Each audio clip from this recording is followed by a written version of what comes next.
Hello everyone, I'm back and off my SSRIs. I'm going to start the video off by saying I understand how strange the premise is. I assume you've read the title, and if you haven't, now that we're all on the same page, I've been having a lot of revelations about how my mind works recently. These revelations have been a long time coming though, so don't worry about them being underbaked. Something I know you're all very concerned about. Me underthinking something. The general motivation for this video is I had a thought, figured other people might also have this thought, and if they didn't, I could convince them. Then I did what everyone does, which is write a 10-page paper about that thought, record myself saying it, edit it, and then post it. General thesis. Machine learning can tell us a lot about humanity. All we have to do is think about it. Leave me alone in a room with a technological purist for 5 minutes. Let's just see what happens. There's nothing I love more than taking a topic in STEM and just forcing it into a mold that fits creativity. But here's the thing, we're all logical, emotional, human creatures, right? And despite what the current stage of capitalism is telling us, everything that we've created is based in humanity at some point. Now I know you're thinking, why would I ever believe you? Good question. I studied the M in STEM for 4 years, and now I'm almost exclusively studying algorithms. So I guess special interest? Okay. In a much less convoluted way, I got a bachelor's degree in math and philosophy, figures, and I'm about to get a master's degree in statistics, which requires me to code almost every single day. The true kernel of this video started about 4 years ago when I took linear algebra and started dreaming in matrix theory. The concept that humans can have complex emotions is nothing new to humanity at large. It was, however, new to me. That was until I had my first dream about my feelings being separated out into vectors and then the complexities of which being combined into matrices. Let me explain. Get it? For those of you who don't know what a vector or a matrix is, let me go ahead and explain it to you. Oh Lord, am I really gonna get into this? I'll get into it. Okay. For those of you who don't know, this is what a matrix looks like, generally. This is the general format for it. It's pretty much just a bunch of columns of numbers, and we call these columns, these are called vectors. Do not criticize my handwriting. And a matrix is pretty much just vectors glued together. I may not even want to show that. I may not even want to show that at this point. Lord, I may not even want to show that at this point. In my dreams, I was interpreting each vector as a sort of emotion, and each input in that vector as the strength of such emotion in that area that I was feeling it. So let me show you an example of what this vector looked like for my emotions.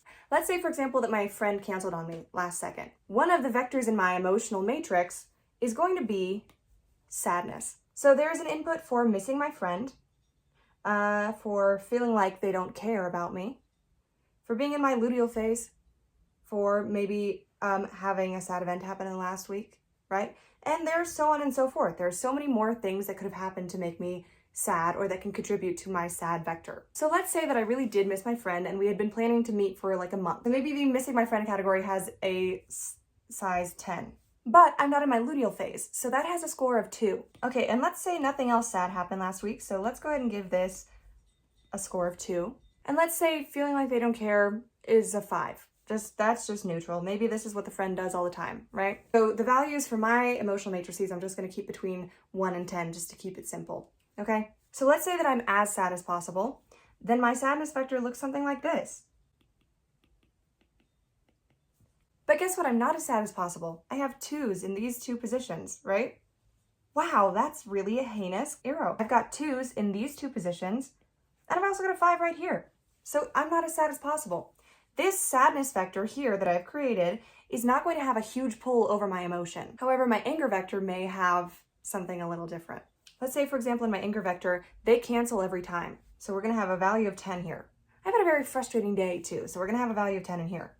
So on and so forth. Let's say, just to keep it simple, that we have 4 inputs in our anger vector as well as 4 inputs in our sadness vector, right? So this anger vector here has 10s all across the board. So listen to this, can you listen to this for a second? If you know mathematics, you just gotta turn your brain off for a second. This is not mathematically correct at all. I'm saying this is how my brain took the mathematics and made it into its own thing. Let me be a little bit delusional.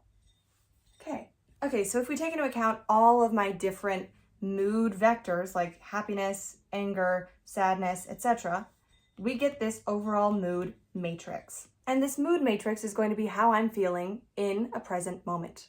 In this case, it looks like anger is going to be the leading emotion because it's got 10s all across the board. But that doesn't mean that I don't have a little bit of sadness and or happiness in there as well. Let's say, for example, my happiness vector looks something like this, I would probably be kind of happy then, right? Because I've got some pretty strong values in the happiness vector. But it still is not as strong as my angry vector, so my overall mood is going to be gearing more towards anger. Okay, so this alone was a pretty mind-blowing concept to me. I used to be entirely unable to understand what I was feeling at any given moment, and understanding that it may not just be a single contribution, but instead a conglomeration of a bunch of smaller, unevenly weighted emotions helped. But then it got even better once I got to my big data class. Why? Because it helped me start to understand other people as well. And not just in a, oh, I feel complex things, so other people must feel complex things kind of way. Empathy, I guess is probably what that's called. I found it helpful in a way that would probably get me a personally signed and delivered autism diagnosis from every medical provider in the United States. So the general idea is that every person and every group has an algorithm in my mind. I have a business algorithm, romantic algorithm, teaching algorithm, friendship algorithm, acquaintance algorithm, you name it. I also have individual algorithms for every person I meet. Algorithm? Say that as many times as I have. All of the individual algorithms are combinations of other algorithms that I've combined to make useful per individual. Let's discuss. These social algorithms can sometimes have very complex outputs. Go figures. But in the most simple way, I take in a matrix from the person that I'm talking to. This is made up of facial expressions, body language, tone of voice, mutual friends, etc. I send that matrix into the algorithm, and I get an output of another matrix. Yeah. My output matrix is going to tell me the words I should say, the tone I should say them in, if I should make physical contact, so on and so forth. However, it's important to note that my algorithm also turns out an emotional vector alongside the social response matrix. Obviously, right? We all feel things based on what other people say. But anyway, all of this is what most people already know. You have different ways of talking to people based on the situation that you're in and the vibes, and then they respond and you have an emotional reaction. However, this is something that I did not understand fully, and actually still don't at all, because anytime that my friends, family, therapists talked about this, it all felt way too evasive to me. Truly, the only way that I've been able to understand my emotions is through algorithm. We're gonna just go ahead and approach this as if I really did have an algorithm for socialization. As I said, each social algorithm has an input matrix. This input matrix holds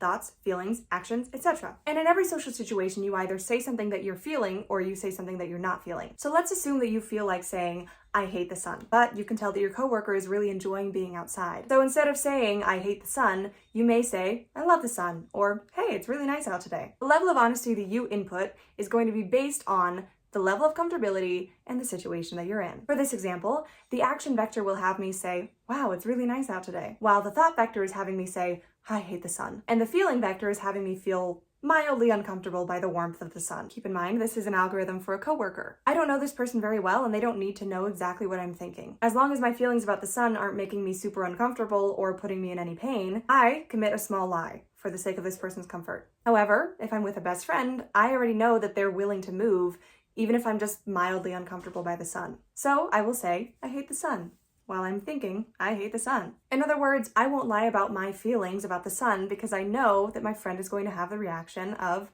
wanting to make me comfortable. In addition to this, there are also vectors for conversation topics, how much you can say about them, how often, etc. For a best friend, you may feel comfortable saying, wow, that person is so attractive, because you know that the romance topic vector is allowed in a best friend algorithm. In fact, you're allowed to say quite frankly that you're attracted to that person on the street because it's a best friend algorithm. Let's say that we're in the same situation, but with a friend or an acquaintance instead of a best friend. We might say something like, sorry, that person's kind of cute, I just got distracted.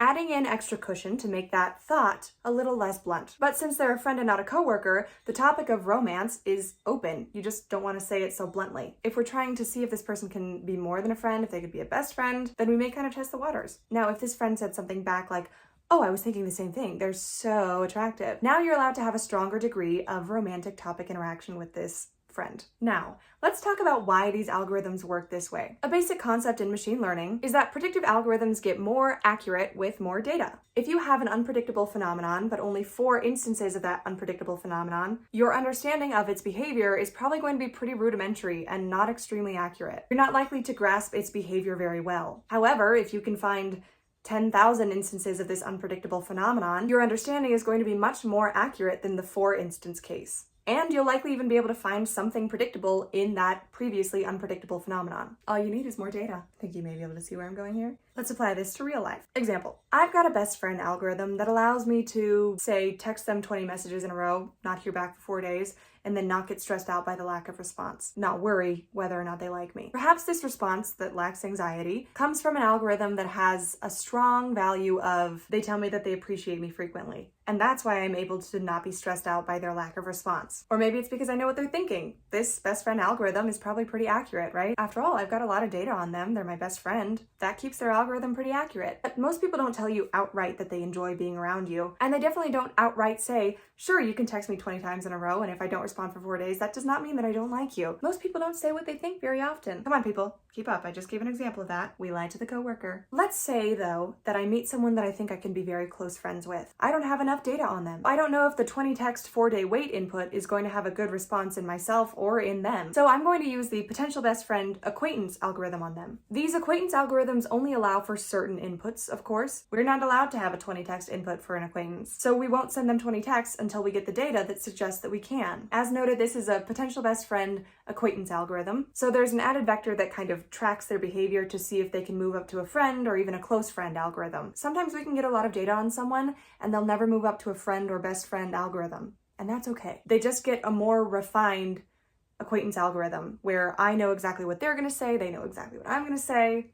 Everyone's fine and happy. Now at this point, you're probably wondering, why do I care so much about the algorithm being correct? Why would you ask me that? Everyone wants to be accepted and understood. Is this not just that? Rhetorical. Hey, I want the algorithm to be correct so that I can, yes, understand and be understood. Also so that I can fit into those evasive, hidden social norms. That's why I hated meeting people so much in the past. The thought of making someone else uncomfortable simply because I had the wrong output made me super anxious, so I just avoided meeting people at all. Now I'm just super perceptive with new people because I want to get as much data as possible as quickly as possible. I take note of every tiny little detail in their behavior in hopes of getting a more accurate algorithm. It's exhausting, but it's fine because I get to meet people. Thankfully though, I have had a few resources to speeding up this process. These resources are Google and Sims, of course. I remember as a kid I used to obsessively look up psychology facts on Pinterest. I didn't know Tumblr existed. Thank God. Then I would commit these psychology facts to memory so that I could have a sliver of hope of understanding the people that I was interacting with. However, those tend to be pretty fake and or self-evident. Thankfully though, my childhood best friend introduced me to The Sims. Any avid Sims player knows that there are 3 types of players out there: the creative simmers, the builders, and the game players. I personally have always been a builder. I just can't ever finish anything. I've got about 40 open projects right now of half-baked houses with whispers of styles and just drenched in lack of ability to commit to something. I start but never finish any of my builds, and then by the time that I'm done, I'm too tired to play with the actual Sims. But I did find, and I have recently been finding, the gameplay is supremely interesting. It's a risk-free place for me to play with socialization, get ideas about what to talk about, based on levels of comfort, have psychological breakthroughs. God, I can't stop learning about myself. If you don't know about Sims, the important information is this. There's a relationship page that your sim has every time that they're introduced to a new sim. This is where I got the idea of acquaintance, casual friend, friend, best friend, romantic interest, that sort of thing. By the way, you can only be best friends with a sim if you ask them and then you both agree to it. You also have like bars that tell you how deep you are in the relationship. So you have a friendship bar and a romance bar. If you only have a little bit of friendship bar, that means that you're like an acquaintance or maybe casual friend. If you get a little bit farther, then you're a friend, a little bit even further, then you're a good friend. You get to this place where you have a maxed out friendship bar, and then you can ask them if you want to be best friends. And then you have a very similar thing for romance. You also have a plethora of combinations of interactions that you can have labeled by topic. Hey, I love organization. So you can have friendly, funny, mischievous, romantic, whatever. And within all of those topics, you have actions that you get to choose, like asking them how their day went, asking them if they're single, playing a prank on them, etc. The more friendly interactions you have, the bigger your friendship bar goes, and then the more interactions you're able to have. Like, I really want to talk to the person that made that, like truly and genuinely. I want to sit down and have a conversation with them because that was mind-boggling to me as a child. Gotta wait until the friendship bar's a little higher before you can talk about that. But the best, and unfortunately most unrealistic part, is that every sim knows exactly how the other sim feels about them. Do you know how much anxiety we could reduce in humanity if we all just knew what the other person felt about us? Huh? If we could all just see what the other person is thinking without it feeling like a personal attack. Like if we got an acquaintance vibe instead of a friend vibe and the person could just open up a book and say, oh, well they think I'm more of an acquaintance. Maybe I'll just lay off.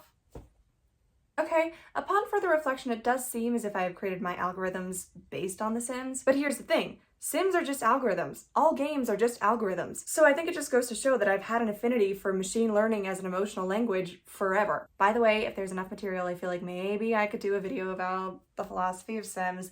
I don't know. Now, what does this all mean? Man, you just have the best questions. You are good. I think it's actually really endearing that humans have created machine learning to be so similar to how we think. I understand that it's based in humanity because it's made to predict human behavior, but if you would stop being cynical for just a second, you would realize that there's a bit of an art to it. And I might even say creativity. Tech junkies, if you're listening, no, you're not. But I think it's really heartwarming to think that our need to understand humans goes so deep that we've created these little things that just recreate it. Of course, the majority of real algorithms aren't meant to predict human emotions. Sometimes they're meant to predict, like, preferences for advertisements, but they're not meant to predict human emotions. They do mimic our thought processes very well, though. Again, if you want to be cynical, you could just say, humans don't understand how to make something that's not human.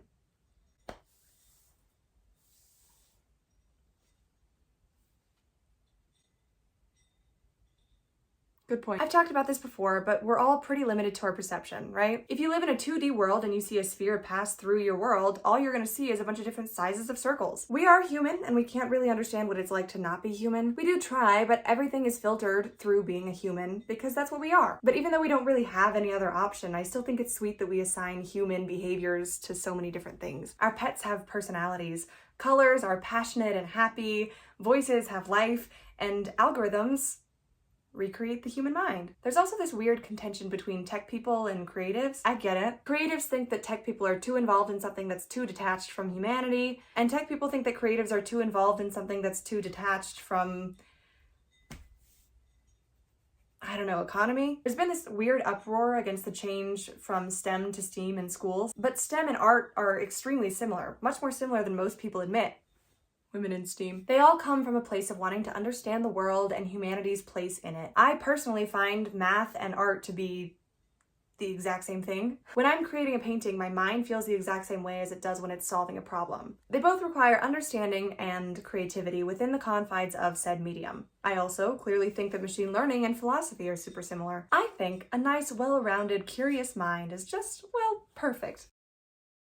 There are less differences in the disciplines than you think there are. Learning a little bit of everything and appreciating a little bit of everything really helps you understand and appreciate the uniqueness of the topics that you enjoy. And at the end of the day, we're all trying to do the same thing.